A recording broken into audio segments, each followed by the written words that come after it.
Welcome back, my friend. The lamps are lit, the wind has quieted, and somewhere in the shadows the Niffler has found something shiny again. But this time, it's not gold. It's a story, and tonight, he's ready to share it with you. So settle in and listen closely. It begins like this. The February wind of 1946 whistled through the narrow alleys of Nocturne Alley, carrying with it the scent of dampness, ancient stone, and something worse, the smell of desperation. Tom Riddle stood before a shop window that bore no sign, only cracked glass and rusted bars. Inside, in the half-darkness, objects glimmered that most wizards would prefer never to see. He was 20 years old and had just finished Hogwarts with the highest marks in 50 years. Professor Dumbledore had offered him a teaching position. The Ministry of Magic had sent letters with job offers. But Tom Riddle had no intention of wasting his life teaching fools or stamping documents in ministerial offices. He had other plans, grand plans. The bell above the door gave a mournful squeak as he entered the shop. Inside it smelled of dust, stale potions, and something metallic. Perhaps blood. The dark trader, known to all only as Malachi, sat behind the counter, resembling an old vulture in a threadbare black cloak. "Mr. Riddle," Malachi rasped, and his yellow eyes gleamed in the half-darkness. "I hear you're looking for something special." "I'm always looking for something special," Tom replied, approaching the counter. His voice was velvet, educated, with a slight tinge of contempt for everything that surrounded him in this wretched hole. Malachi smiled, revealing yellow, uneven teeth. "But this time you're looking for the Ring of Morgana, are you not?" Tom froze. He hadn't mentioned that name to anyone. His research in the Hogwarts library, months spent in the restricted section, conversations with ghosts who remembered ancient times, he had kept it all secret. "How did you?" he began, but Malachi raised a withered hand. "I don't just trade objects, Mr. Riddle, I trade information. And my information tells me that a young, ambitious wizard with your talent, and your absence of moral limitations, would certainly be seeking such a thing. A ring that enhances legitimacy. A ring that allows one to see thoughts at a distance, to control minds without a wand, to penetrate the deepest secrets of consciousness." Tom didn't answer, but his eyes narrowed. Yes, this was exactly what he sought. After he had discovered the art of creating Horcruxes, a secret that Slughorn had inadvertently revealed to him several years ago, he understood that immortality was only the first step. True power lay in controlling others, in the ability to see their thoughts, to manipulate their desires, to turn them into instruments of his will. "Where is it?" Tom asked quietly, and steel crept into his voice. Malachi smiled again, but there was no warmth in that smile, only cold calculation. "Here's where it gets interesting." He leaned closer, and Tom caught the smell of rotten teeth and age. The ring disappeared from the magical world almost 100 years ago. The last known owner, a dark wizard named Mordred Sloane, was killed by an Auror in 1853. The ring vanished. Some said it was destroyed. Others, that it was hidden in Gringotts. But I know the truth. And what might that be? Tom tried to maintain his composure, but impatience pulsed in his temples. "It was sold." Malachi pulled a yellowed sheet of paper from under the counter. "At an illegal auction in 1854. The buyer, a Muggle collector who specialized in occult artifacts. He didn't know he was buying real magic. To him, it was just a beautiful antique ring with mysterious symbols." Tom took the paper. On it was depicted the ring, massive, of black gold, with a large dark purple stone, on which carved runes glowed with a dim silver even in the drawing. Who was this collector? His name was Holloway. But he died 30 years ago. The collection passed from hand to hand. Now, according to my information, the ring is in the possession of another Muggle, James Holloway the Younger, grandson of the original buyer. He lives in Bristol. A smuggler, dealing in antiques on the black market, paranoid, has security, alarm systems, trusts only a narrow circle of people. He pushed another envelope toward Tom. "Here's the address, photograph, his schedule, everything you need." Tom slowly exhaled. Muggles. He would have to go to Muggles to obtain what was his by right of power. "Why are you telling me this?" he asked, looking up from the drawing. "What's your price?" Malachi leaned back in his chair, and it gave a pitiful creak. "My price is to know what exactly you'll do with this power, Mr. Riddle. I enjoy watching talented wizards change the world. And you, I'm certain, will change it very significantly."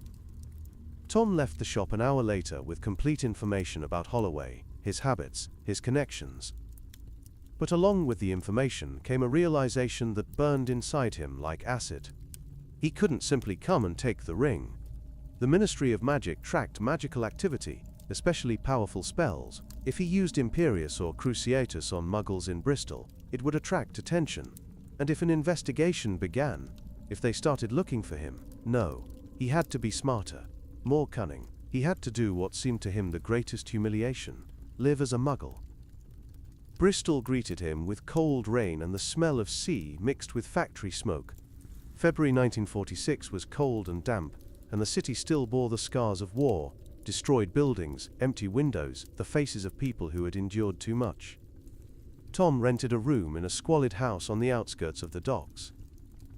The room was small, with cracked walls, a single window overlooking the rubbish bins, and a bed that creaked at the slightest movement. The smell of dampness and mildew had eaten into the wooden floor. He stood in the middle of this pitiful hovel, and clenched his fists so hard that his nails dug into his palms. His wand lay in the pocket of his cloak, hidden, unnecessary. He couldn't use it. Not here. Not now. For the first time in his life, Tom Riddle felt powerless. "You must be stronger than this," he whispered to himself into the emptiness of the room. His voice sounded hollow, without echo. "It's temporary, just a game, just a mask." But even as he said it, something inside him constricted with revulsion. He, the most talented wizard of his generation, heir of Slytherin, stood in this stinking hole, surrounded by Muggles who didn't even know of the existence of true power. The next morning he went to look for work. The docks were the best place to start. There was a constant need for working hands here. They didn't ask unnecessary questions. They paid cash. Tom knew this from Malachi's information, but theory and practice turned out to be different things. The dockmaster, a rough man with a weathered face and hands like spades, looked at him with disdain. "Where are you from, lad?" he asked, chewing something disgusting. "You look like you're from a school for the rich." Tom forced himself to smile. He'd practiced this smile in front of the mirror. Not too wide, not too cold, just the way ordinary people would smile. "From London, sir, looking for work, ready to work hard." The master spat. "Hard, you say?" He glanced at Tom's hands. Long, slender fingers that had never known rough work. "Those hands have hardly lifted anything heavier than a book. But all right, we'll try. 15 shillings a week. You start tomorrow at 6 in the morning. "Thank you, sir." Tom barely choked on his indignation. 15 shillings? For work that humiliated him by the very fact of its existence. But he nodded and left. The first day at the docks nearly broke him. Loading crates, dragging sacks that weighed more than he did, breathing cold sea air that cut into his lungs, working alongside men who swore, spat, and laughed at crude jokes. It was hell. By lunchtime his hands were covered with blisters. By evening, with blood from cracked skin. His back ached so much he could barely straighten up. "Hey, new boy," called one of the workers, a fat man with a red face. "You look like you're about to faint. Not used to real work, eh?" Tom looked at him, and something dark flashed in his eyes.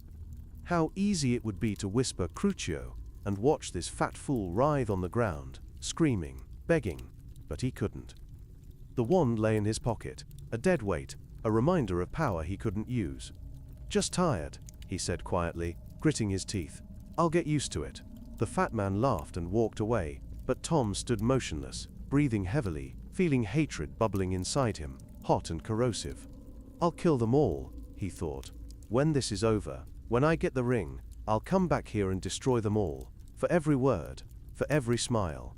But for now, he had to endure. A week turned into 2. Tom learned to control his revulsion, to hide it beneath a mask of submission. He observed the Muggles, studied their habits, their language, their way of interacting. He noticed that they were predictable. Their conversations revolved around the same things: money, food, women, football. Their jokes were primitive, their dreams pitiful. But he also noticed something else. They had power over him, not magical power, but social power. The power of money, the power of systems they had created. Without magic, he was just one of them, weak, vulnerable, dependent on their rules. This realization burned worse than any curse. He began carefully gathering information about Holloway, listening to conversations in pubs where workers went after their shifts, watching people who came to the docks in expensive cars, with security, with confidence in their own inviolability. It was in one such pub, a dingy establishment with low ceilings and the smell of cheap beer, that Tom first saw Detective Albert Crowe. Crowe was a man of about 40, with dark hair graying at the temples, with a strong-willed face, and eyes that had seen too much. He sat in a corner, dressed in a dark suit that was too neat for this place, drinking whiskey and watching the patrons. Tom noticed him immediately. There was a certain similarity between them, not external, but internal. Crowe also observed, studied, analyzed. Their gazes met across the smoky hall of the pub. Crowe narrowed his eyes, then slowly stood and walked to Tom's table. "May I?" he asked, indicating the empty chair. Tom nodded, keeping his face neutral. Crowe sat, took a sip of whiskey, and looked at Tom for a long time. "You're new here," he said. It wasn't a question. "Yes," Tom replied. "Came from London. Looking for work." "No work in London." There was no aggression in Crowe's voice, but there was something else. Professional curiosity, suspicion hidden behind politeness. "Lots of competition." Tom smiled casually. "Decided to try my luck here." Crowe nodded, but his eyes didn't change. "What's your name?" Tom Riddle. Using the Muggle version of his surname seemed right. Less noticeable. "Albert Crowe." The detective extended his hand. Tom shook it, feeling the firmness of the grip, the confidence. "Detective with the local police." Something inside Tom tensed, but outwardly he remained calm. "Police?" He portrayed mild surprise. "Has something happened?" "Something's always happening in Bristol, Mr. Riddle." Crowe took another sip.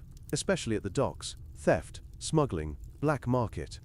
The war's over, but some people still live as if it's continuing." Tom nodded, feigning sympathy. "Hard work, I imagine." "Very hard." Crowe leaned closer, and his voice became quieter. "Especially when you're looking for someone who doesn't want to be found. There's a man here. Vincent Shaw. Heard of him?" Tom shook his head, but his heart beat faster. Shaw. Malachi had mentioned that name. A criminal authority who controlled Bristol's black market. The man through whom, possibly, access to Holloway could be gained.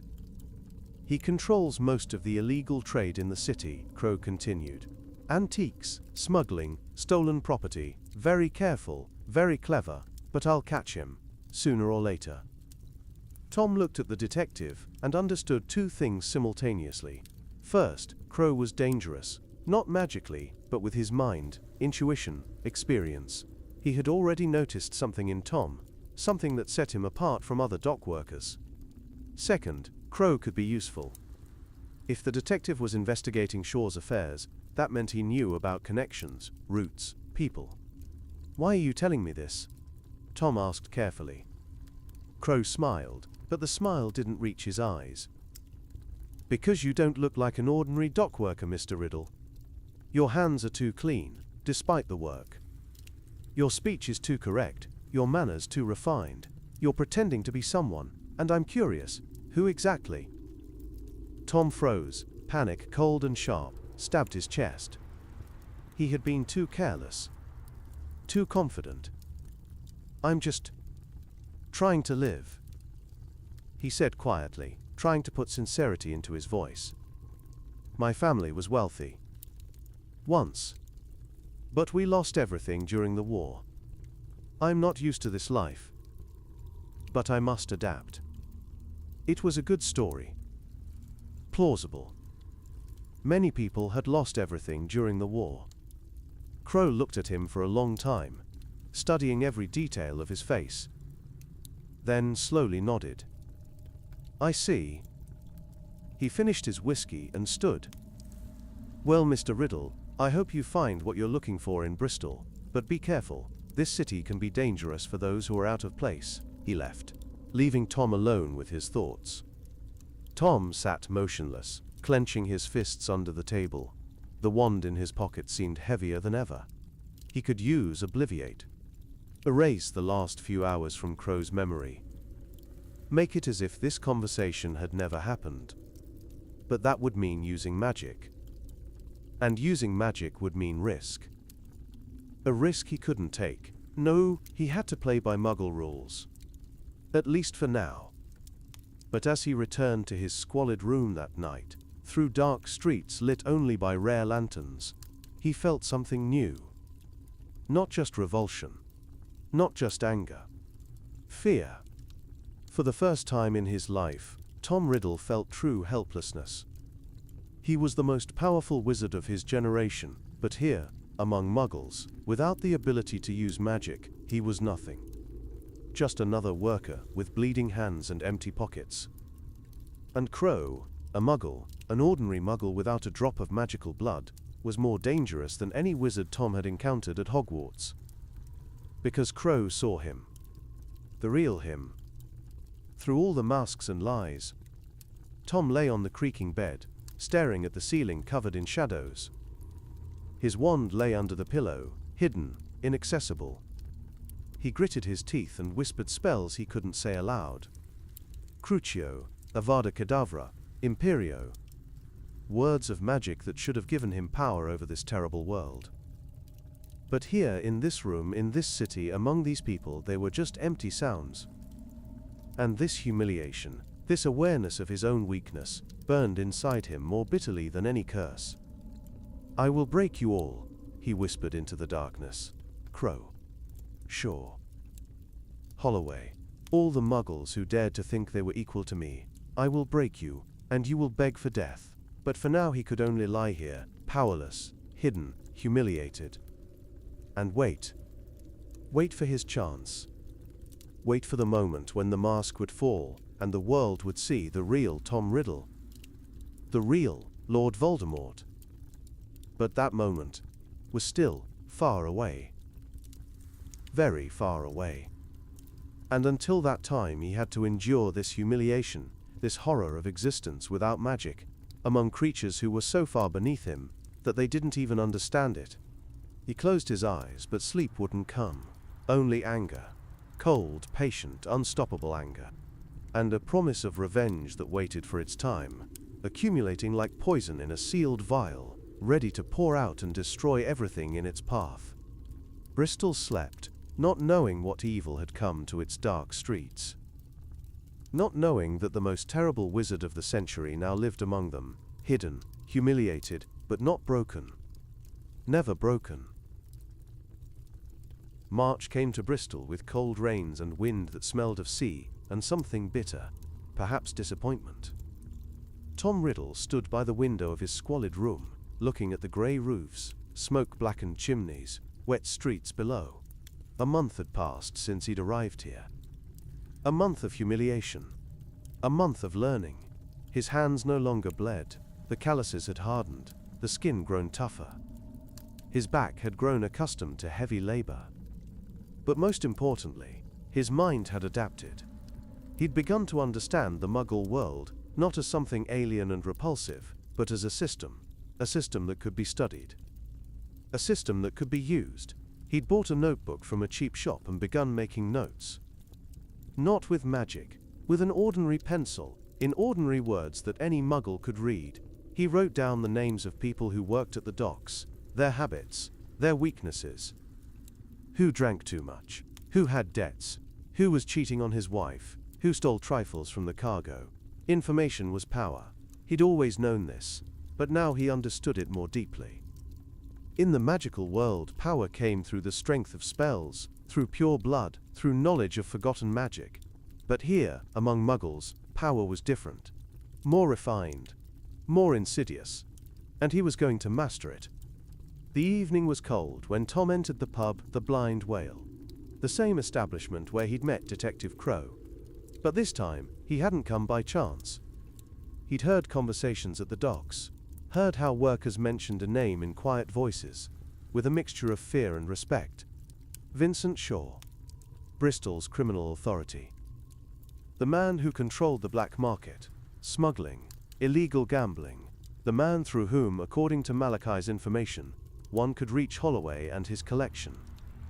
Tom ordered an ale and sat in a corner from which he could see the entire hall. He'd learned to observe without attracting attention. Learned to blend with the crowd, to be unnoticeable. Shaw arrived at midnight. Tom felt his presence before he saw him. The atmosphere in the pub changed. Conversations became quieter, laughter more strained. People instinctively moved aside, creating space. Vincent Shaw was a man of about 35, tall, with dark hair slicked back, with a face that was both handsome and cruel. He wore an expensive grey suit, a carefully chosen tie, shoes polished to a shine. Two men walked behind him, guards, large, silent, with eyes that constantly scanned the room. Shaw walked to the table by the fireplace, the best spot in the pub, and sat. The bartender immediately brought him a glass of whiskey, expensive. Not the swill served to other patrons. Tom watched, studying every movement, every gesture. There was a predatory elegance about Shaw, the confidence of a man accustomed to controlling situations. He reminded Tom of someone. He reminded him of himself.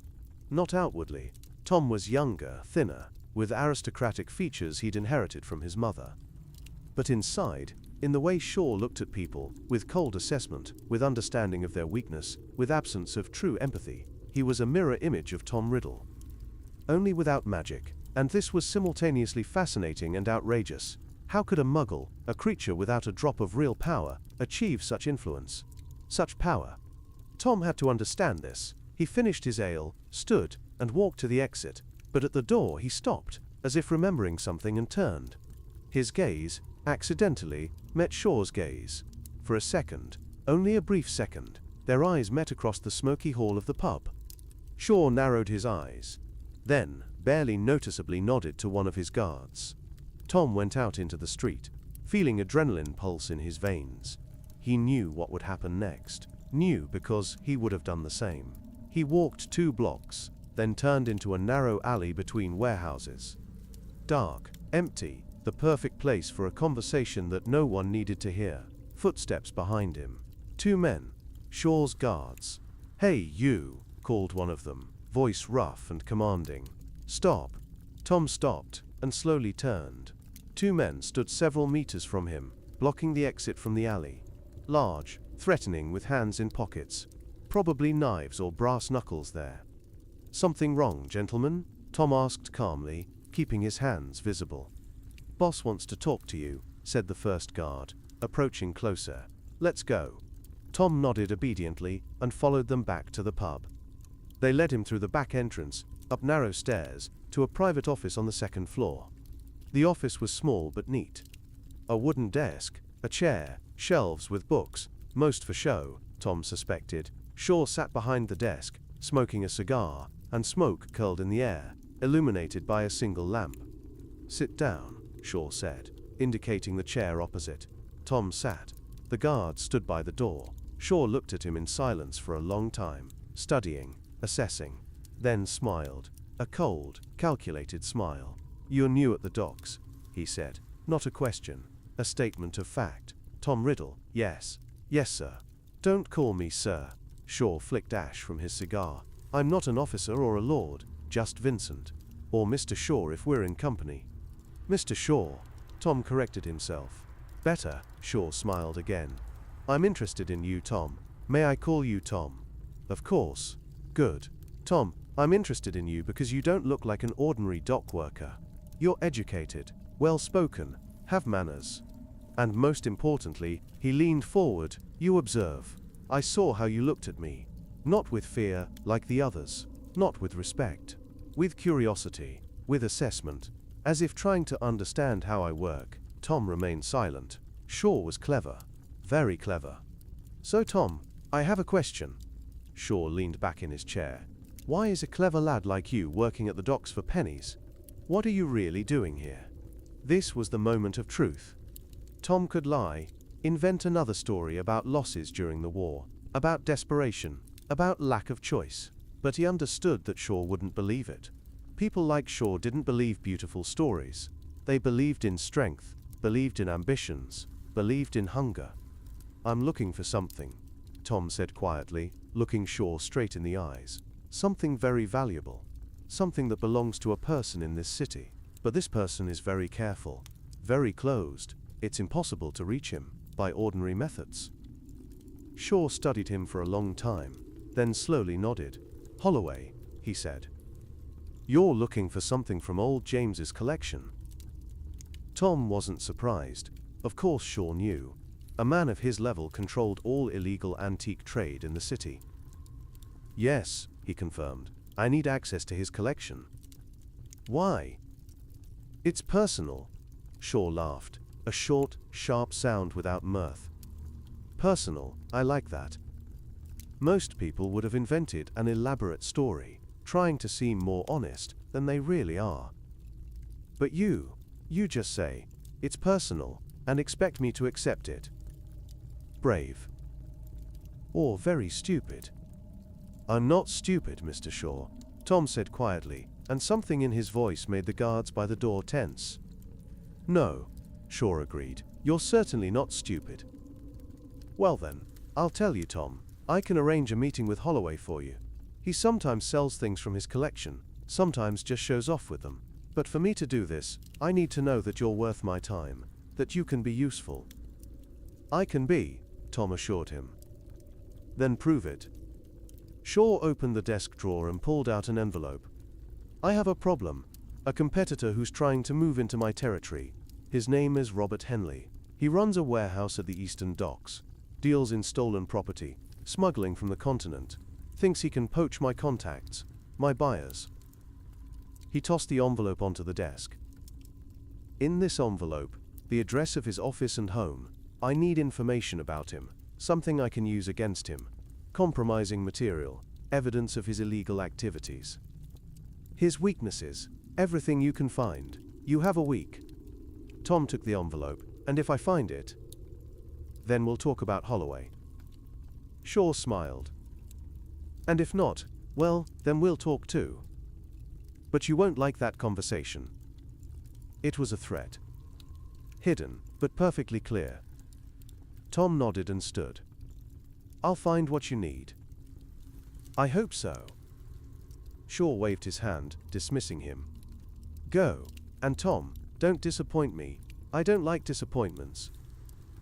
The next week Tom barely slept. During the day he worked at the docks. He had to maintain his cover, but at night he transformed into a shadow, invisible and unrecognized. He followed Robert Henley, a middle-aged man with thinning red hair, with a face reddened from drinking, with manners that tried to be refined but came out crude. Henley lived in a small house on the outskirts of the city, married, 2 children. Every evening he went to the pub, drank himself into stupidity, then returned home, swearing and stumbling. Tom watched him from the darkness, invisible, patient. He studied his roots, his habits, his weaknesses. On the 3rd day he saw something interesting. Henley met with a woman. Not his wife. Younger, prettier, who waited for him in a small flat on the other side of town. They disappeared inside for 2 hours. When Henley came out, he looked satisfied and slightly guilty. Tom smiled in the darkness. First weakness. On the 5th day he broke into Henley's office. Not with magic. He still couldn't risk it. But Tom was clever. He'd watched how the night watchman made his rounds, studied his schedule, found a window that locked poorly. He climbed inside, moving in the darkness like a ghost. His heart beat faster, not from fear, but from excitement. This was different from magic. More primal, more physical, more real. He found the accounting books in the safe, which opened after several attempts. The documents showed what he expected. Henley kept double books, evading taxes, laundering money through fake companies. Tom photographed the most important pages with a small camera he'd bought at a pawn shop. Another Muggle technology, more useful than he'd expected. But the best find was the letters. Letters from Henley to his mistress. Letters in which he wrote about his plans, about money he was hiding from his wife, about dreams of running away with her somewhere far away. Letters that would destroy his family and reputation if they became public. Tom took one letter as evidence and left as quietly as he'd entered. When he returned to his room, dawn was already painting the sky in grey and pink shades. He lay on the bed, trembling not from cold, but from something else. Satisfaction. He'd done it, without magic, without a wand, just using his mind, observational skills, patience, Muggle methods. And they worked. Shaw read Tom's report in the same office where they'd met a week ago. His face remained neutral as he flicked through the photographs, read copies of documents, studied the letter. Then he slowly smiled. "Good," he said quietly. "Very good, Tom. This is more than I expected. Much more." He set the papers aside and looked at Tom with new respect. "How did you do it? Henley's paranoid. He has security, alarms. Every system has a weakness," Tom replied. "You just have to find it. And the human factor is always the weakest link. A guard who takes a cigarette break at the same time every evening. A window that no one checks because it's on the 3rd floor. A wife whose husband is cheating on her, and who would gladly tell about his habits for the promise of revenge." Shaw laughed. Genuine, sincere laughter. "You're cunning, Tom. Very cunning. I like it. I like it very much." He walked to a small bar in the corner of the office and poured 2 glasses of cognac. "To new partnerships," he said, raising his glass. Tom took his glass and clinked it against Shaw's. The sound was clear, pure. "To partnership," he repeated. They drank, and the cognac burned his throat. Sharp, expensive, nothing like the cheap beer Tom drank in pubs. "What are you going to do with Henley?" Tom asked. Shaw smiled coldly. "I'll give this information to someone who can use it. Detective Crowe, for example. He's hunting me, but he'll gladly arrest Henley if he has evidence. And when Henley's sitting in prison, his territory will become mine." Tom nodded. Elegant, using the law against an enemy, letting the Muggle system destroy a competitor. "But there's another problem," Shaw continued, sitting back down. "Henley has a partner, Thomas Grayson. He's less visible, but more dangerous. Grayson's the one who actually runs the operations. Henley's just the face. If I take Henley, Grayson will just find someone else." He looked at Tom for a long time, assessing. "Grayson needs to be removed. Permanently." The silence stretched. Tom understood what was meant. Not arrest, not blackmail, murder. "You want me to," he began carefully. "I want you to show me that you're not just a clever lad who can gather information," Shaw interrupted. "I want to know that you can do what's necessary. Even if it's unpleasant." Tom was silent, considering. He'd killed before Moaning Myrtle accidentally in a fit of rage when the basilisk went out of control, but that was with magic. That was distant. That was different. To kill a person with his own hands without magic, looking into their eyes, something inside him stirred. Not from fear, but from anticipation. From understanding that this would be a boundary. After this, there would be no way back. "How much time do I have?" he asked quietly. Shaw smiled. "A week. Grayson lives alone in a small house by the river. No security, no alarms. He's confident that no one knows about him. Do it quietly. Make it look like an accident or a robbery." He pushed another envelope toward Tom. "Here's the address, photograph, his schedule, everything you need." Tom took the envelope, feeling its weight. Not physical, but moral, but morality. Morality was for the weak. For those who didn't understand that power was the only true value in this world. "I'll do it," he said. Thomas Grayson was a short man of about 50, with graying hair and a face weathered by sea winds. He truly lived alone in a small house by the River Avon, in a quiet neighborhood where neighbors kept to themselves and didn't ask unnecessary questions. Tom watched him for 3 days. Studied his habits, his routes. Grayson woke early, went for a walk along the river, then returned home and worked until late evening on documents, obviously planning his illegal operations. He didn't seem threatening, didn't seem dangerous, just an ordinary Muggle who'd lived his life and was preparing to live many more years. But Shaw said he had to die. And Tom needed Shaw's trust to reach Holloway. to reach the ring, to reach his future. On the fourth evening, Tom acted. He waited until late at night, when the streets were empty and the houses dark. He wore dark clothes, gloves, not magical, ordinary Muggle gloves that could be bought at any shop. Getting into the house through the back door was easy.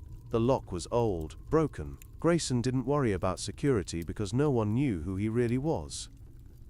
Inside it smelled of old wood, tobacco, and loneliness. Tom moved silently, a habit acquired from years of wandering Hogwarts at night. Grayson slept in his bed, snoring quietly, not suspecting the danger. Tom stood over him in the darkness, holding a pillow in his hands. His heart beat fast, but not from fear. From something else. From anticipation of power. Power over life and death. He could use magic. One word, Avada Kedavra, and it would all be over instantly. Without pain. Without struggle. But he couldn't. The ministry tracked unforgivable curses, and he had to remain invisible. He pressed the pillow to Grayson's face. The man woke immediately, struggled, tried to scream. His hands grabbed Tom, trying to push, but Tom was younger, stronger, and most importantly, absolutely determined.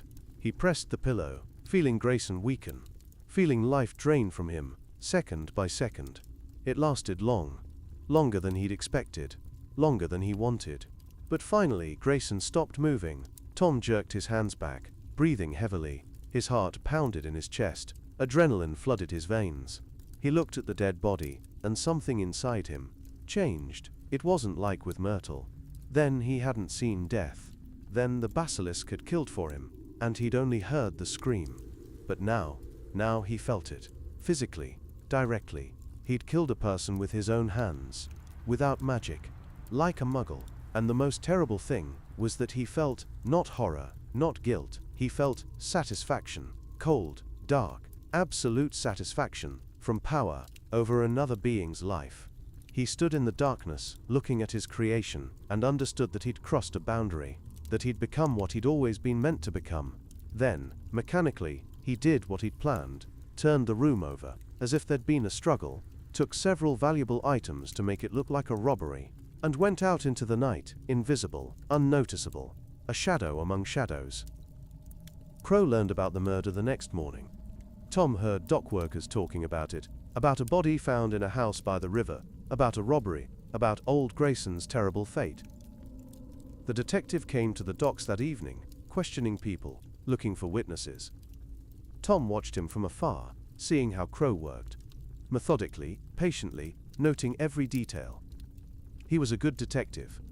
Very good. But he wouldn't find anything. Tom had been too careful, too clever, and most importantly, he'd learned to think like a Muggle, to understand their logic, their methods, their weaknesses.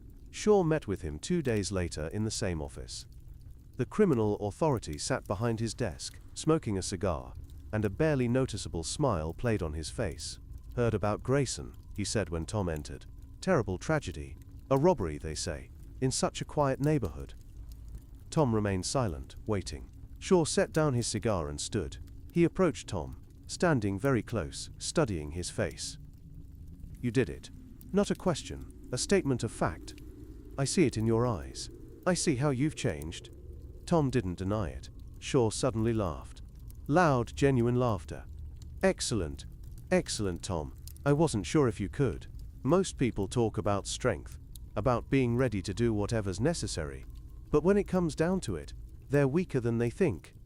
He clapped Tom on the shoulder. But not you. You're real. You're someone who understands that power demands sacrifices. He returned to the desk and poured 2 glasses of whiskey. Now you're part of the family, Tom. My family. And that means trust, money, opportunities. He held out a glass. And access to people you couldn't have met otherwise. People like James Holloway. Tom took the glass, feeling warmth spread in his chest. Not from alcohol, but from triumph. When? He asked quietly. Patience. Shaw smiled. Holloway's holding a private auction at the end of the month, only for select guests. I'll arrange your invitation. There you'll be able to see his collection. But remember, He's paranoid. One suspicious move, and security will throw you out. Or worse. I'll be careful, Tom assured him. I know. Shaw clinked his glass against Tom's. That's why I trust you. They drank, and Tom felt dark pleasure fill him. He was closer to his goal, to the Ring of Morgana, to the power he craved, and he'd get there by playing by Muggle rules, using their methods, their cruelty. It turned out Muggles weren't as primitive as he'd thought, they were just cruel in a different way. But parallel to his triumph, another story was developing, the story of Detective Albert Crowe. Crowe wasn't stupid. He saw patterns where others saw only coincidences. And he'd noticed something strange. Robert Henley had been arrested after someone anonymously sent evidence of his illegal activities to the police. Photographs of accounting books, documents, even a personal letter. Thomas Grayson had been killed during what appeared to be a robbery. But the details didn't add up. Nothing truly valuable had been stolen. Only trifles. And the real valuables, which would have been known by someone who'd familiarized themselves with the house, remained untouched. And at the center of both events, like a shadow, appeared the name Vincent Shaw, and next to Shaw, if you looked carefully, you could see a new face, a young man named Tom Riddle. Crowe sat in his office, piled with case files, old newspapers, notes. On the wall hung a board with photographs, names, arrows connecting people, places, events. In the center, Shaw's photograph, and on the side, pinned with a red thumbtack, a photograph of Tom, taken discreetly at the docks. Crowe looked at this photograph for a long time, feeling how intuition, developed over years of work, told him something important. This lad was the key. He didn't know to what exactly, but he felt it with every cell of his body. Tom Riddle was dangerous, much more dangerous than he seemed. Crowe decided it was time to act. He'd start watching Tom more closely. Gathering evidence, he'd find a way to connect him to Shaw, to Grayson's murder, to this whole dirty game. He didn't know, of course, that he was pursuing not just a clever criminal, he was pursuing the most dangerous wizard of the century, and this ignorance would save his life. For now. Tom felt he was being watched. It was a subtle feeling, a gaze between his shoulder blades, a figure appearing too often in different places, a car parked near his building 2 nights in a row. Crowe. Tom didn't see him directly, but he knew. The detective wasn't stupid, he saw patterns, and now he was looking at Tom as a suspect. This could become a problem, but also, this could become an opportunity. Tom began studying Crowe as carefully as Crowe was studying him. He followed the detective, watched his routes, how he worked. And he was impressed. Crowe had no magic, couldn't read minds, couldn't use detection spells, couldn't force people to tell the truth. But he had something else.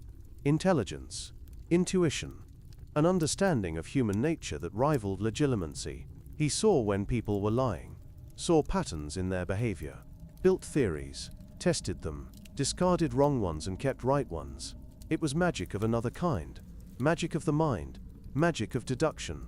And Tom was fascinated. He watched how Crowe interrogated a witness, not shouting, not threatening, just asking the right questions at the right time, watching micro-expressions on faces, listening to tone of voice. He watched how Crowe connected facts that seemed unrelated into a single picture, complex and beautiful in its logic. Muggles were limited, weak, mortal. But some of them, like Crowe, achieved greatness, even in their limitations. And Tom began to understand something important. Magic gave power. But power without understanding psychology, without manipulation, without the ability to predict others' actions was limited. Voldemort, the name he'd chosen for himself for the future, an anagram of his real name, couldn't be just a powerful wizard. He had to be a predator, a strategist, a manipulator. He had to integrate Muggle methods into his magical arsenal. And Crowe, without knowing it, became his teacher. The months slipped by. April came with warmer days and the smell of spring. Bristol came alive after winter, and along with the city, Tom Riddle came alive. He was no longer that arrogant youth who'd arrived here 2 months ago. He'd changed, hardened, learned.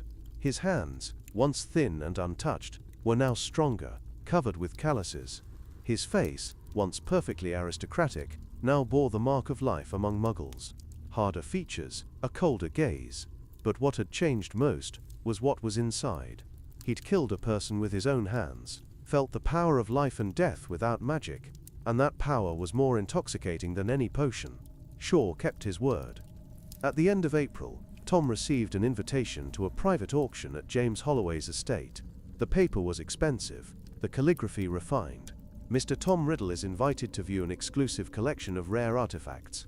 Friday, the 26th of April, 7 p.m. Dress code: formal. Invitation is personal and non-transferable. Tom held this invitation, and his heart beat faster. This was his chance. An opportunity to see the ring, to reach it. But it was also a trap. Holloway was careful. His security was professional. One suspicious move, and it would all end. He had to be perfect. Absolutely perfect. And he knew he could be. Because he'd learned from the best. From Shaw, who'd shown him how to manipulate people without magic. From Crowe, who'd shown him how to observe, analyze, understand. From Muggles, who'd taught him the most important thing, that true power wasn't in the strength of spells. True power was in understanding others' weaknesses, in patience, in the ability to play the long game. And Tom Riddle, the future Lord Voldemort, was playing the longest game of all. He stood by the window of his room, looking at the city below, holding the invitation in his hand. The wand lay in his pocket, hidden, unnecessary but always ready, because soon the time would come when he could use it again. Soon he would obtain the Ring of Morgana. And then the world would see what had been born in these dark streets of Bristol, not just a wizard, a predator.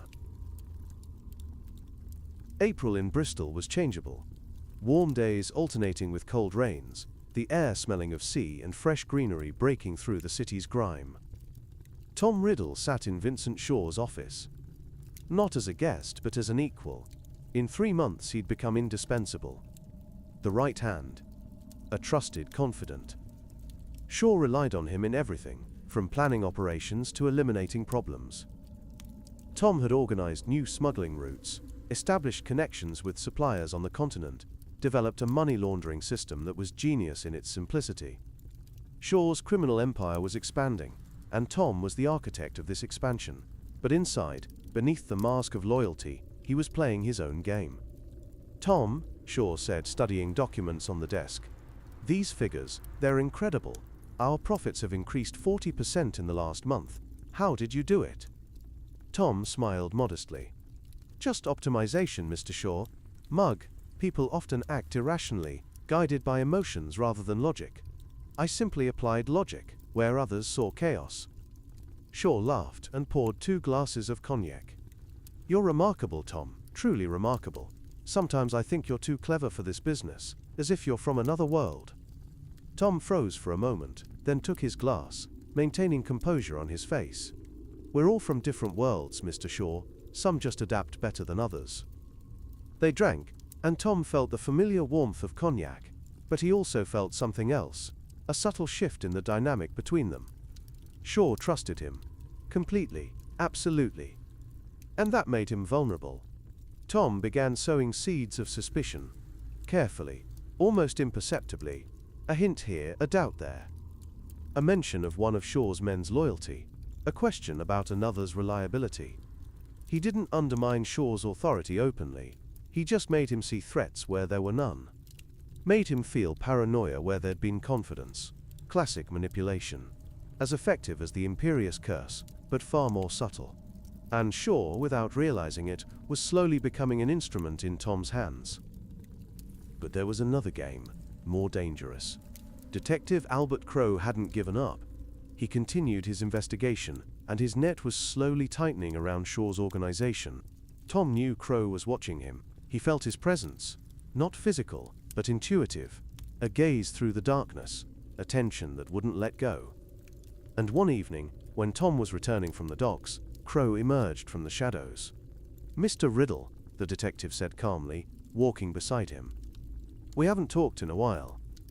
Tom stopped, turning to him. His hand instinctively reached for the pocket where his wand lay, but he restrained himself. "Detective Crowe," he portrayed surprise. "You frighten me, appearing from the darkness like that." My apologies. Crowe smiled, but the smile didn't reach his eyes. Habit. In my work you need to appear unexpectedly. They walked together through dark streets, lit only by occasional lanterns. The city slept, but their conversation was more alert than any daytime dialogue. How's work at the docks? Crowe asked casually. Hard but honest, Tom replied. Honest, Crowe repeated thoughtfully. Interesting word. I've noticed you've been spending a lot of time with Vincent Shaw lately. Tom felt a chill in his spine, but remained calm outwardly. Mr. Shaw sometimes hires additional workers for his warehouses. I'm one of them. Of course.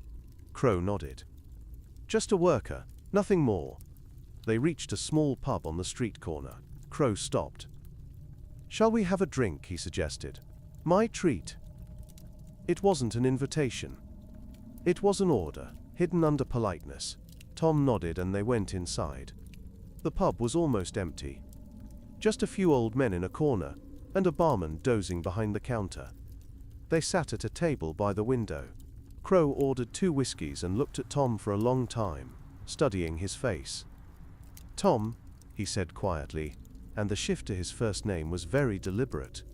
I'll be frank with you because I think you're an intelligent person. I know you're working for Shaw. Not just as a worker. You're part of his organization. I've seen you at meetings in his office, beside his people. Tom remained silent, his mind working quickly, searching for options, strategies. I'm not blaming you, Crowe continued. You're young, clever, found yourself in a difficult situation. Perhaps Shaw promised you money, protection, opportunities. Perhaps you had no choice. He leaned closer. But now you have a choice, Tom. You can help me. Give information about Shaw's operations, about his connections, about his plans. In exchange, I'll guarantee you immunity. You'll be free, clean. You can start a new life. It was a trap. Beautifully constructed, logical, attractive. For an ordinary person, it would be salvation. But Tom Riddle wasn't an ordinary person. He looked at Crowe and understood several things simultaneously. Firstly, the detective had evidence. Not enough for arrest, but enough to make Tom's life very complicated. Secondly, Crowe was desperate. He'd been chasing Shaw for years, and this was his best opportunity. Thirdly, and this was most important, Crowe was underestimating him. Tom slowly nodded, portraying internal struggle. I don't know, he said quietly, with notes of fear in his voice. Shaw's dangerous. If he finds out... He won't find out, Crowe assured him. I'll protect you. I give you my word. Tom hesitated for another moment, then nodded.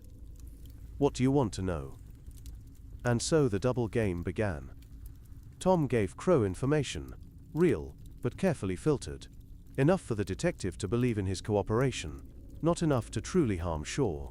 At the same time, he used these meetings to learn about Crowe's investigation, about his plans, about the evidence he was gathering. It was dangerous. Walking a knife's edge. One mistake, and everything would fall apart. But Tom relished it. The adrenaline, the risk, the feeling of power over both men, Shaw and Crowe, neither of whom understood that he was playing them, not the other way round. The auction at James Holloway's estate was scheduled for Friday, the 26th of April. Shaw gave Tom the invitation personally. Remember, the criminal authority warned. Holloway's paranoid, his security is professional. Cameras, alarms, armed men. Don't do anything stupid. Just look, remember, tell me afterwards what you saw. Of course, Tom took the invitation, but inside his mind was already building plans. Holloway's estate was located outside the city, a large Victorian house surrounded by high walls and a dense garden. Tom arrived by taxi, dressed in the best suit he could afford, dark blue, slightly old-fashioned, but decent. At the gate he was stopped by guards, 2 large men in black suits, with vigilant eyes and hands ready to draw weapons. Invitation, one demanded. Tom showed the paper. The guard carefully checked it, compared it with the list, nodded to his partner. Go ahead. No weapons, no cameras, no recording devices. Tom climbed the steps to the main entrance. The door was opened by a butler, an elderly man with white gloves and an expression that had seen too much to be surprised by anything. Inside the estate was luxurious, High ceilings, crystal chandeliers, expensive carpets, walls hung with paintings by old masters. In the great hall about 20 people had gathered, mostly middle-aged and elderly men, dressed expensively and respectfully. Among them Tom saw Shaw, conversing with another gentleman. Their gazes met for a moment, but neither gave any sign that they knew each other. "Gentlemen," a voice rang out from the other end of the hall, "thank you for coming." James Holloway was a man of about 60, thin, with grey hair and sharp features. He wore gold-rimmed spectacles and an expensive burgundy dinner jacket. In his hands was a glass of champagne, and he held it with the elegance of a man accustomed to wealth. "Today I have the honor of showing you part of my collection," Holloway continued, and in his voice was pride bordering on obsession. "Artifacts gathered from around the world.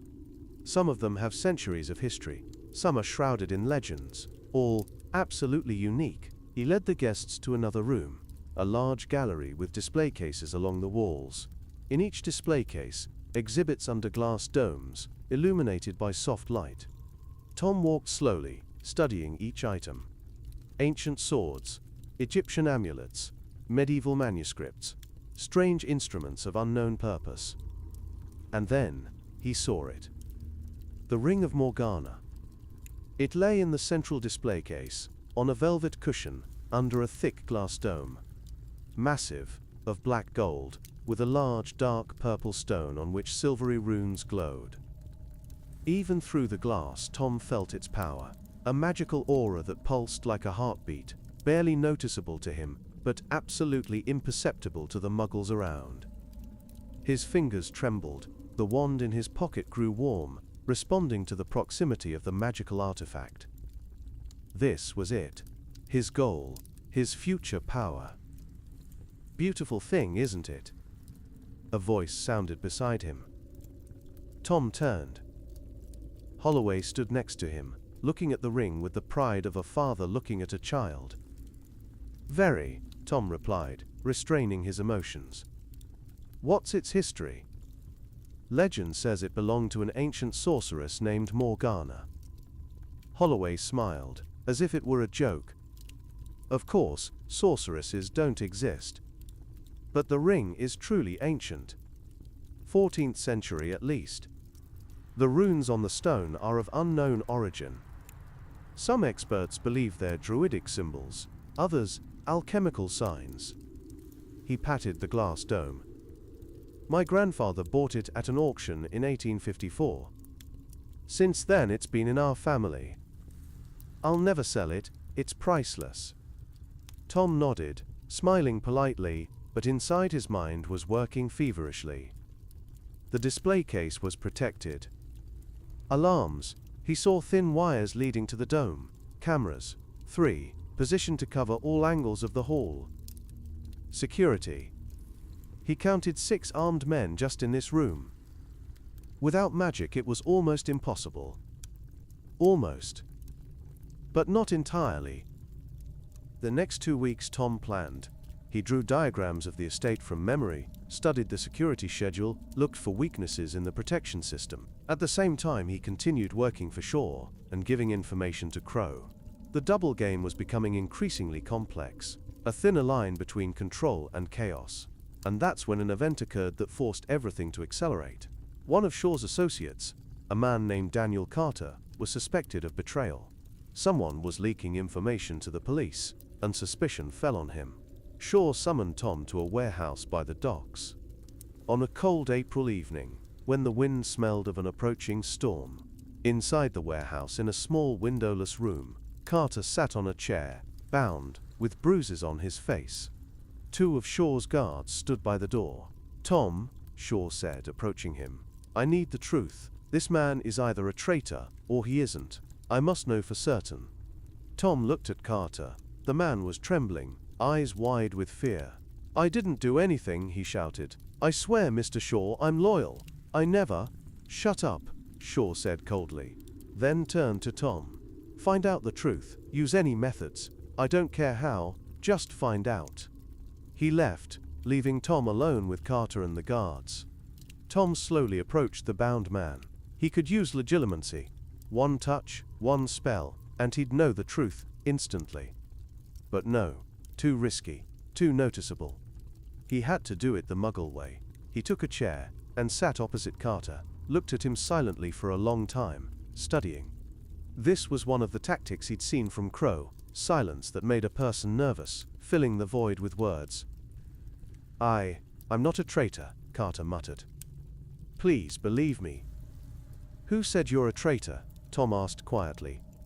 Mr. Shaw suspects. Mr. Shaw suspects many people. Tom leaned closer. But I'm here to find out the truth. And the truth, Daniel, always comes out. Always. He paused. Now you have two paths. The first. You tell me everything now. The truth. If you're clean, I'll release you. If not, well, at least death will be quick. Carter went pale. The second path, Tom continued, and his voice became even quieter, but at the same time more terrible. I extract the truth from you slowly. Very slowly. And believe me, Daniel, I know methods that will make you beg for death long before it comes. This wasn't an empty threat. Over the past months, Tom had studied many things about Muggle interrogation methods. Some of them were genius in their cruelty. Carter broke. Not immediately, but after several hours of psychological pressure, threats, moments of silence that were more terrifying than screams. He confessed. Yes, he'd been leaking information, not to Crowe, to another detective who was paying him.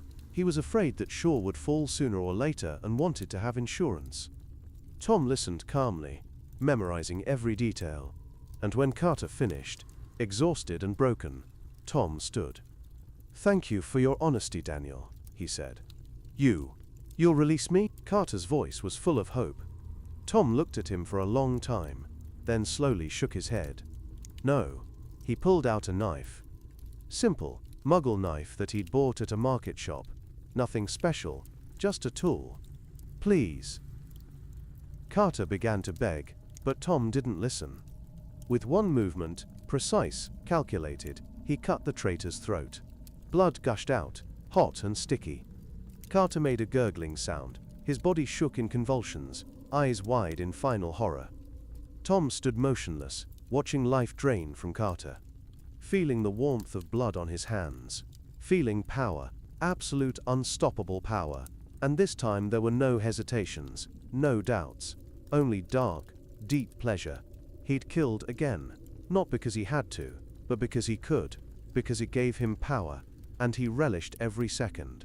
When Shaw returned, Tom stood by the body, washing his hands in the sink.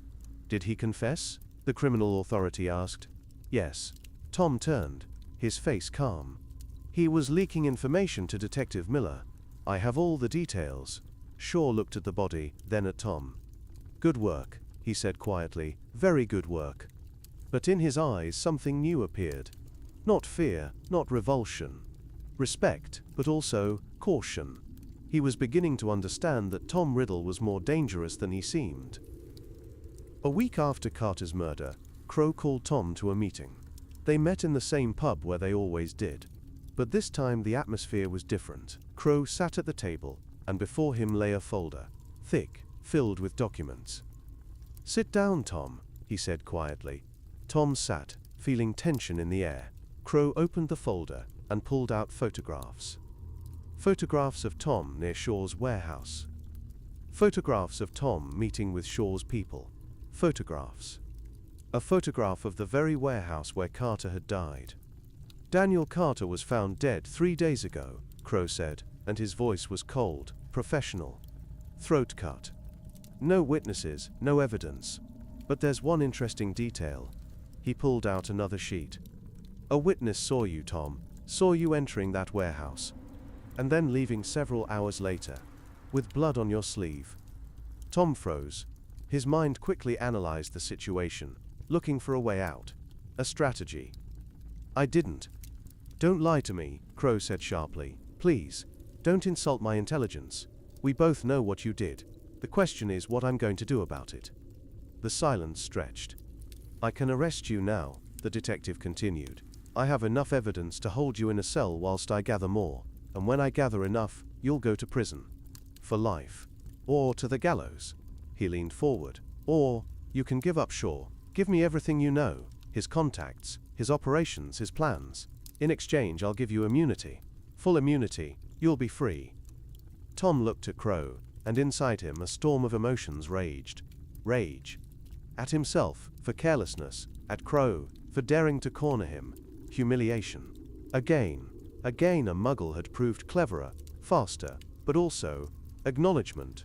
Crowe had outplayed him, fairly, using the same methods Tom used against others. And this evoked a strange feeling. Not respect. Tom wasn't capable of true respect. But something similar. Recognition of a worthy opponent. How much time do I have to decide? He asked quietly. 48 hours, Crowe replied. Then I come with a warrant. And then there'll be no choice. Tom nodded and stood. I'll think about it. He left the pub into the cold night, and the wind cut his face like a blade. His hands trembled. Not from fear, but from rage. A Muggle.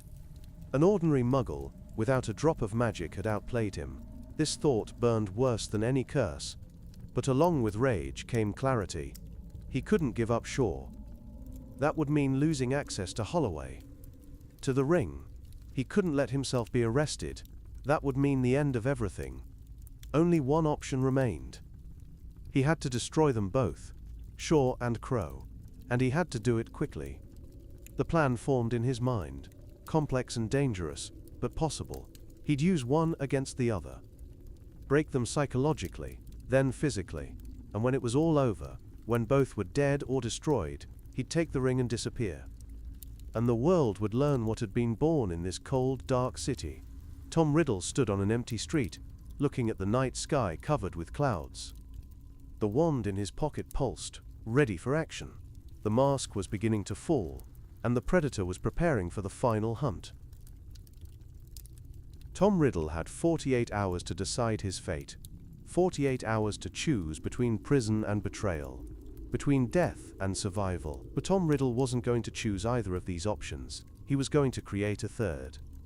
The night after meeting with Crowe he spent in his squalid room, sitting by the window, looking at the dark city below.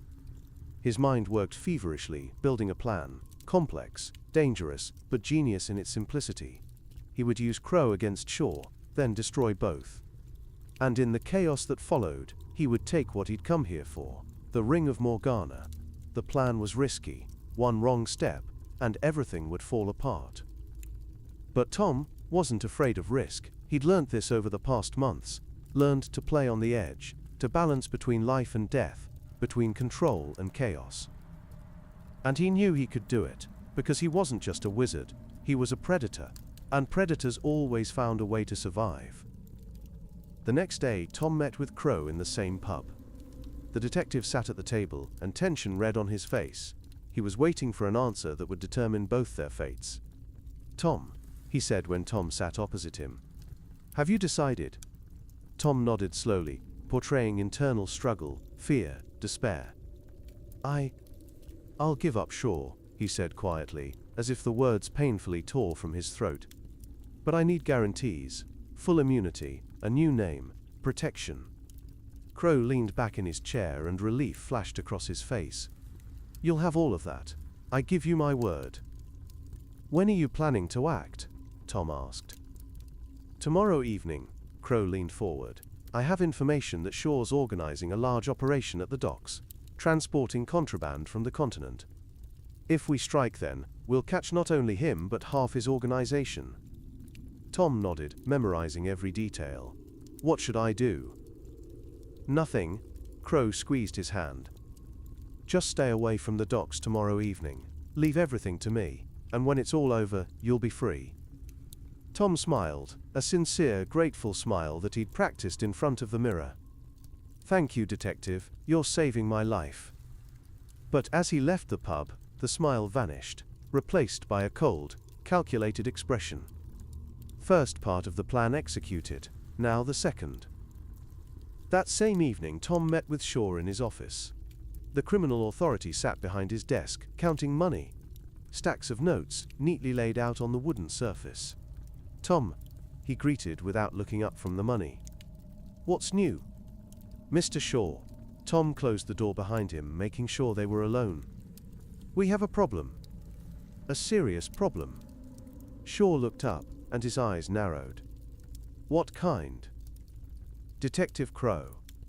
Tom sat, portraying concern. He approached me, threatened arrest. Said he has evidence against me, against us. Shaw froze. What does he want? Information. About your operations. He knows about tomorrow's shipment at the docks. How? Shaw's voice became dangerously quiet. Someone's leaking information. Tom leaned forward. I don't know who, but Crowe's planning a raid tomorrow evening. He wants to catch you red-handed. Silence stretched. Shaw looked at Tom for a long time, studying his face, searching for signs of lies, but Tom was a master of deception. Over months among Muggles he'd learned to control every facial muscle, every voice, intonation.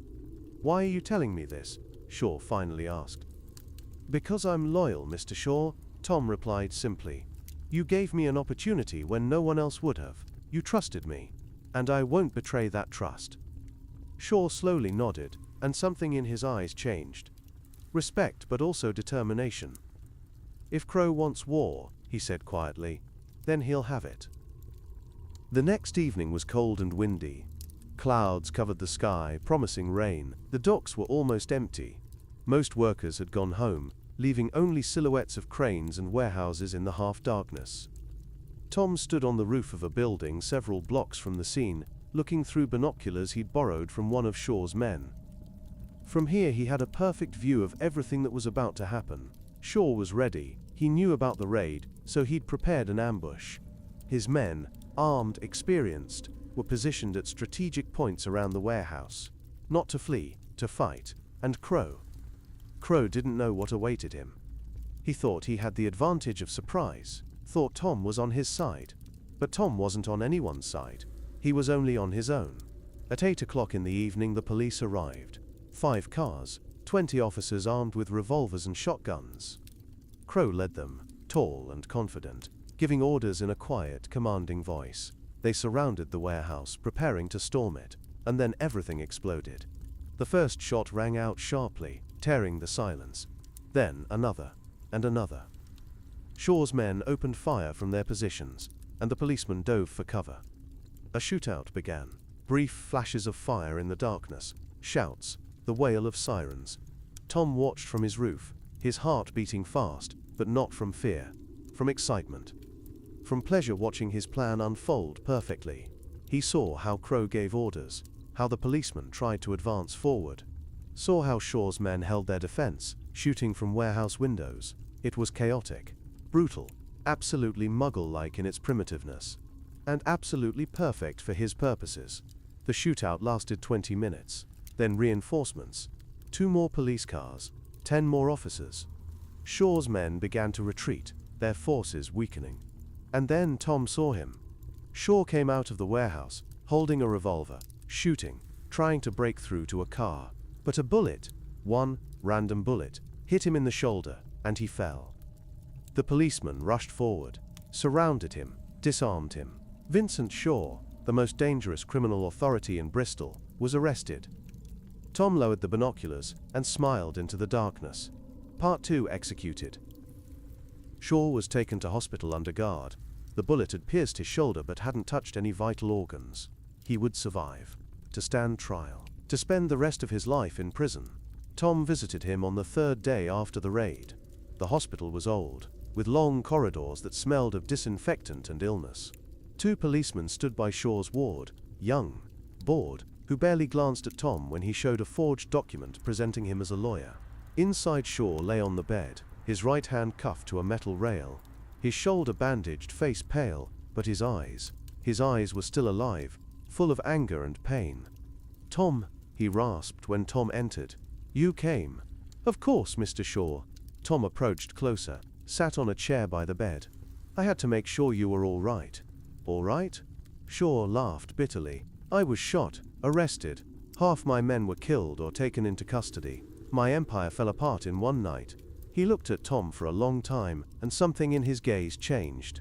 "How did Crowe know?" he asked quietly. "I changed the plan at the last minute." Only you and 3 of my most trusted men knew about the new time and place. So how? Tom remained silent, looking at him calmly, and Shaw understood. Understanding came slowly, like dawn after a dark night, but when it came it was absolute. You, he whispered. It was you. Tom smiled. Not warmly, not friendly, coldly, almost pityingly. Yes, Vincent, it was me. Shaw froze, his face distorted by a mixture of anger, betrayal, and fear. Why? His voice trembled. I trusted you. Gave you everything. You gave me nothing, Tom interrupted quietly, but there was steel in his voice. You used me, just as I used you. He leaned closer. From the first day, Vincent, I was playing my own game. You thought you controlled me, that I was your right hand, your loyal servant. You were an instrument, a means to achieve my goal, nothing more. Shaw looked at him with wide eyes, and in them was something Tom had never seen before in this man. Despair. All of this, Shaw whispered. All these months. You planned this from the very beginning? Not from the very beginning, Tom admitted. At first I just wanted to use your connections to reach Holloway. But then I realized I could get more, much more. He stood, walked to the window, looking at the city below. You taught me, Vincent, taught me that power isn't just strength, it's manipulation. It's understanding people's weaknesses. It's patience and strategy. He turned. And I learned well, too well. Shaw closed his eyes, and tears rolled down his cheeks.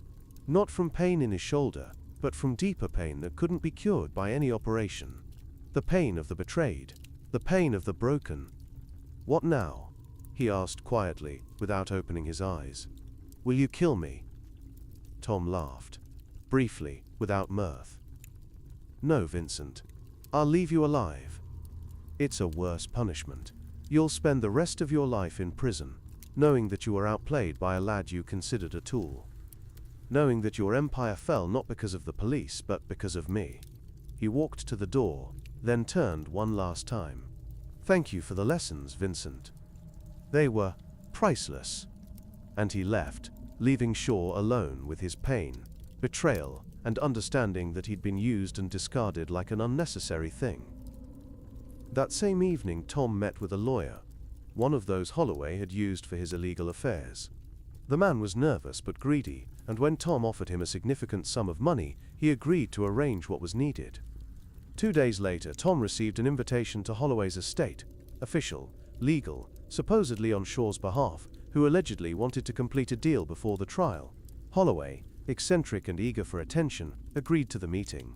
Tom arrived at the estate in the evening, as the sun set beyond the horizon, painting the sky in blood red and purple shades. Security checked his documents, searched him, made sure he was without weapons. They didn't find the wand. It was hidden by magic, invisible to Muggle eyes and hands. Holloway received him in his study, a large room with oak-paneled walls full of books and artifacts. Mr. Riddle, he greeted, extending his hand. Mr. Shaw spoke highly of you, said you're a man who can be trusted. Tom shook his hand, smiling. Mr. Shaw was always kind to me. They talked about business, about possible deals. Tom portrayed interest in acquiring several items from the collection for an anonymous buyer, a story that Holloway eagerly accepted, as it flattered his ego.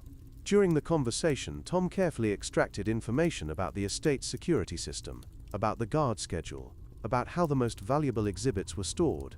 Holloway, vain and trusting after a glass of expensive cognac, told more than he should have. Of course, I keep the most valuable things in the gallery, he said. State-of-the-art alarm systems, laser sensors, pressure sensors, cameras. No one could even approach the display cases, let alone take something. Tom nodded, memorizing every detail, every hint of weaknesses in the system. An hour later he said goodbye, thanking for the hospitality. Holloway saw him to the door, satisfied with himself, not suspecting that he'd just given a thief all the necessary information. But Tom didn't go home. He waited. Waited until late at night, when the estate fell asleep, when security changed shifts, when he knew the perfect moment had come. And then he returned. Breaking into the estate was difficult but not impossible. Tom had studied every corner during his visit, memorized the location of cameras, guard patrols, alarm systems. He used Muggle methods, picked the lock on a side window that was in a camera blind spot, climbed inside, moving in the darkness like a ghost. His heart beat fast, but not from fear, from anticipation, from understanding that he was on the edge of triumph. He reached the gallery. The display case with the ring stood in the center, illuminated by the dim light of the moon breaking through the windows. The alarm was complex: pressure sensors, laser beams, sound sensors. But Tom was patient. He spent an hour carefully bypassing each protection, using techniques he'd learned from watching thieves in Shaw's organization. And finally, when he disabled the last sensor, the glass dome rose with a barely audible hiss. The Ring of Morgana lay before him, open, defenseless. Tom extended his hand, trembling with excitement, and touched it. The surge of power was instant and overwhelming. Magic, which he'd restrained for months, exploded inside him like a dam that had burst. The ring glowed with a dim purple light. The runes on the stone came alive, pulsing in rhythm with his heartbeat. He put the ring on his finger, and the feeling was divine. Power, pure, unstoppable power flowing through his veins, filling every cell of his body. He closed his eyes and felt it: expansion of consciousness, ability to sense people's thoughts around him. Guards sleeping on the first floor, Holloway dreaming in his bedroom. Their thoughts were open to him like books, their fears, desires, memories.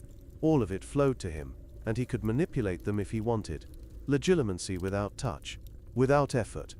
Just will, and the ring that amplified it to incredible heights. Tom opened his eyes and smiled into the darkness. He was back. The real him. Wizard. Master. The future Lord Voldemort. But his triumph was interrupted. Detective Albert Crowe wasn't stupid.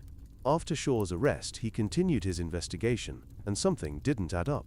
Tom had disappeared, didn't appear at work, wasn't in his room, and then Crowe received a message from one of his informants. Someone had seen Tom near Holloway's estate. The detective arrived there immediately, with 2 officers ready for arrest. They found Tom in the gallery, standing by the empty display case, holding something in his hand that glittered in the moonlight. "Tom Riddle," Crowe said, holding his revolver aimed at him. "You're under arrest for theft, murder, and complicity in criminal activity." Tom slowly turned, and Crowe froze. Something in this lad had changed. Not outwardly, he looked the same, but his eyes burned with something dark, something unnatural. "Detective Crowe," Tom said quietly, and in his voice was something that made the officers behind Crowe nervously shift from foot to foot. "You made a mistake coming here." "The only mistake I made was trusting you." Crowe gripped his revolver tighter. "But it ends now. Drop what's in your hand and come here, slowly." Tom smiled, a cold, terrible smile. "You never understand, do you? You Muggles, you think your weapons, your laws, your systems give you power. But true power is something entirely different." He raised his hand, and on his finger the ring flashed. "Legilimens," he whispered, and though Crowe couldn't hear this word, he felt the consequences. Suddenly his mind wasn't his own. Something invaded there, cold, alien, all-penetrating. It rummaged through his memories, his fears, his darkest secrets. Crowe screamed, dropped his revolver, grabbed his head. Tom saw everything. Crowe's childhood, an alcoholic father who beat him and his mother. First day at work in the police, young, idealistic, believing he could change the world. The first corpse he saw, a little girl, killed by her own father, and how it broke something in him. He saw Crowe's love for his wife, who died of tuberculosis 5 years ago. Saw his loneliness, his dedication to work that filled the void. And he used it all against him. He made Crowe relive the worst memories again and again. His wife's death, the pain from his father's beatings, the face of the dead girl looking at him with empty eyes. Crowe fell to his knees, screaming, crying, begging for it to stop. The officers rushed forward, but Tom waved his hand and they froze, paralyzed by a spell. He whispered. "Watch," Tom said quietly, bending over Crowe. "Watch what happens to those who stand in my way." He dove deeper into the detective's mind, breaking him from the inside. Not physically. Physically, Crowe was unharmed. But mentally he was destroyed. When Tom finally released him, Crowe lay on the floor, staring into emptiness. His eyes were empty, mouth open in a silent scream.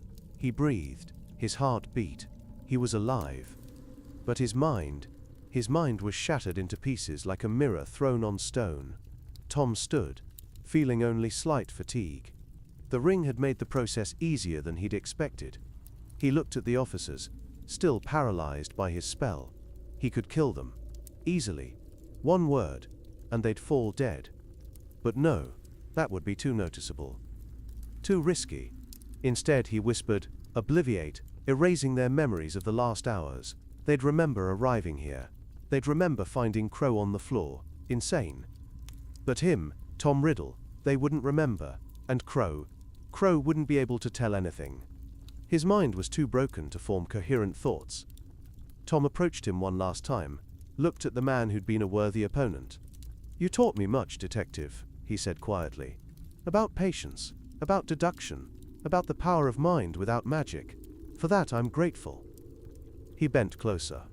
"But you made one fatal mistake. You thought I was like you, human, mortal, limited." He touched Crowe's temple with a finger on which the ring glittered. "I'm not human, Detective. I'm something more, something darker. And now, you'll spend the rest of your life in an asylum, knowing this but unable to tell anyone." He straightened and went out into the night, leaving behind chaos, ruined lives, and destroyed minds. Tom Riddle returned to London on the morning train. He sat by the window looking at countryside running past, green fields, small villages, life that continued, not knowing that darkness had passed nearby. The Ring of Morgana was on his finger, hidden by a simple illusion charm. To Muggles it looked like an ordinary silver ring, but Tom felt its true power, a constant hum of magic pulsing in rhythm with his heartbeat, expanding his consciousness, making him stronger than ever.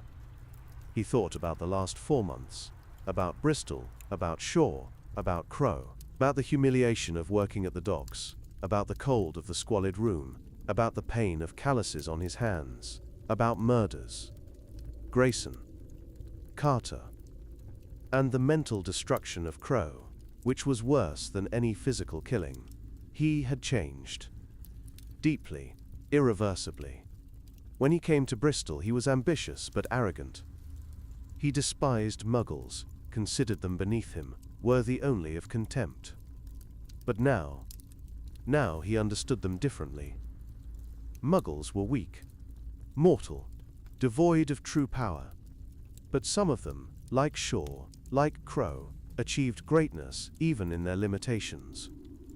They created systems of power, methods of manipulation, ways of control that were effective even without magic. And Tom had studied these methods, integrated them into his arsenal. Now he wasn't just a wizard, he was a strategist, a manipulator, someone who understood not only magic but also psychology, politics, fear.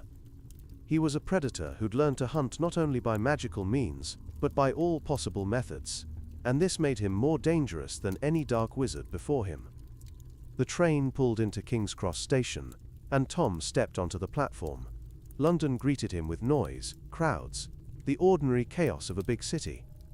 He stood among this crowd, looking at people hurrying past Muggles living their small lives, not knowing that among them had passed someone who would one day change their world forever. He extended his hand and placed it on the railing, feeling the coolness of metal. The ring on his finger pulsed slightly, reminding him of his power. Tom Riddle died in Bristol, he thought, walking toward the station exit. That naive boy who believed that magic was the only power, who despised Muggles without understanding their methods. He died there, in those dark streets, in that squalid room. He went out onto the street, where sun broke through clouds, illuminating London with pink gold light. In his place returned someone else, someone darker, someone stronger. He returned to the magical world. But he returned, changed, hardened, ready for what was to come. He returned as Lord Voldemort, the name he'd chosen for himself years earlier, but which now had true meaning. An anagram of his name, symbol of his rebirth, his transformation. Tom Marvolo Riddle became "I am Lord Voldemort," a proclamation that he was no longer who he'd been born, he was who he'd made himself, a master, a conqueror. Someone who stood beyond death, beyond morality, beyond everything that limited ordinary wizards. The coming years he would spend building his power, seeking other Horcruxes, splitting his soul to become immortal, gathering followers, those who shared his vision of a world where pure-blood wizards ruled over all others. But the foundation of this power, the true basis of his future strength, had been laid not in the magical world, it had been laid in Bristol, among Muggles, in the darkness of the docks, in cold rooms where he'd killed with his own hands, in the game against Shaw and Crowe, where he'd learned to manipulate, deceive, use others' weaknesses. Muggles had taught him the most important lesson. True power wasn't in the strength of spells. True power was in understanding what people feared, what they desired, what motivated them, in the ability to use this against them. And when Lord Voldemort began his war against the magical world, when he raised an army of Death Eaters, when he plunged the wizarding world into fear and chaos, he would use not only magic, he would use everything he'd learned, Muggle methods of manipulation, psychological pressure, political intrigue, systematic destruction of resistance through fear, propaganda, betrayal. He would have been terrible even as just a powerful wizard. But as a wizard who understood power in all its forms, magical and non-magical, he was something more. He was a nightmare come to life. And it all began in Bristol, in the only place where there was no magic. 50 years later, when Harry Potter defeated Voldemort, when the war ended and peace returned, Hermione Granger researched the Dark Lord's history for her book. She found mention of a ring, the same ring that Dumbledore had destroyed, one of Voldemort's Horcruxes. But the ring's origin remained a mystery. Where had Voldemort obtained it? When? Under what circumstances? She found old records at the Ministry. A case about Vincent Shaw, a criminal authority from Bristol, arrested in 1946. He died in prison a year later, saying nothing about his associates. She found records about Detective Albert Crowe, who went insane that same night under unknown circumstances. His partners remembered nothing. Crowe himself couldn't speak coherently until his death in 1960. And she found one strange detail. Mention of a young worker named Tom Riddle, who disappeared from Bristol in spring 1946, and whom no one saw again. Hermione looked at these documents for a long time, assembling the mosaic. And when she understood, when she saw the pattern, cold seized her. Voldemort had spent time among Muggles, lived as one of them, learned their methods, and it was there, in this weakness, that he found the strength that made him the most terrible dark wizard in history. She closed the folder and sat for a long time in the library's silence, contemplating this.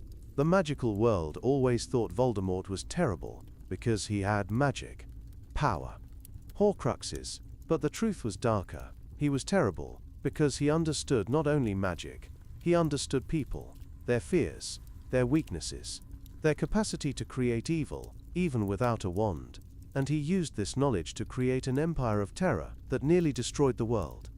Hermione wrote down her conclusions, but when she prepared to publish the book, something made her stop. The world wasn't ready for this truth yet.